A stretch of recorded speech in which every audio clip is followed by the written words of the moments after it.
Güne. Adamların arasında bölünüşüge döredýän we bizi Hudaýdan aýra salýan böwet. Eger adamlar öz hereketlerine özleri jogapkär bolsalar we günä etseler, näme sebäpden Hudaý olary özleri üçin jogap bermeklerine garaşman, eýsem olary halas etsin. Hudaý söýgüdir. Ol ýaşaýyş peşkeş berýär. Ol insanlary özü bilen ruhy taýdan gatnaşykda bolmaklary üçin yaratdy. Emma adamlar Hudaýyň islegine garşy hereket etmegi, günä etmegi saýlady. Bu bolsa bizi hakyky ýaşaýyş çeşmesi Hudaýdan aýra saldy. Günä bir nesilden beýleki nesile geçdi. Edil virus ýaly adamlaryň arasynda ýaýrady. Adamlar Hudaýdan we biri-birinden aýra saldy. Hudaý peýgamberleriň üstü bilen gürledi. Öz kanyny berja etmekleri üçin täze buýruklary we mümkinçilikleri berdi.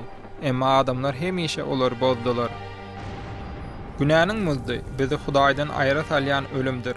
Hudaýyň bir kemsi adalatlydygy üçin ol adamlaryň günälerini ýöne bir gözden salyp ýa-da bagyşlap bilmeýärdi. Hudaý mukaddes we dogrudur. Onuň eglişiksiz tebigaty onuň günäni hökm edip cezalandyrmalydygyny aňladýar. Şunlukda Hudaýyň bagyşlamasyny gazanmak we hökümden sowa durmak biziň özümize bagly dälmi näme? Mesele adamlaryň Hudaýyň buýruklaryny berja edip bilmeýändiklerindedir. Biz günäsiz ýaşap bilemdik we biz özümizi halas edip bilemdik. Bu biziň çykkansy ýagdaýa düşendigimizde görkezýär. Emma Hudaý öz ýaradanlarynyň ölmegini islemeýär. Ol rehimli we söýýär we biziň özgerip özü bilen dolu durmuşda ýaşamamyzy isleýär. Ibrahimdan başlap asyrlaryň dowamında beýleki peýgamberleriň üstü bilen dowam edip, Hudaý bölekleýin ýuwaş-ýuwaşdan adamzadyň günäsi üçin jerimäni төлejek. Ýeketäk halas edijini uğratmak hakyndaky meýilnamasyny aýan etdi. Bu halas edici İsa'dır. Ol göklerdäki şöhratly ýerinden ýere indi. Adam keşfine girdi we biziň hiç haçan ýaşap bilmejek günäsi durmuşda ýaşady.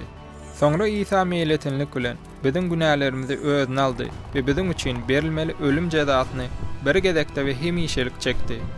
Emma ölüm onu saklap bilmedi. İsa ölümden dirildi. Ol ölümü we günäni yeňdi. Biziň Hudaý bilen dikeldilen gatnaşygymyzyň bolmagyna mümkinçilik berdi. Hudaý bizi söýýär. Sebäbi insanlar özlerini özgerdip bilmeýärler. İsa bizi günäden we ölümden halas etdi. Şonuň üçin hem biz halas bolup onuň bilen ýaşap bilýäris. Indi biz Hudaý bilen gaýtadan dikeldilen gatnaşygymyzyň erkinliginden lezzet alyp bilmegimiz üçin İsa'nyň biziň üçin eden gurbanlygyny kabul etmelidiriz.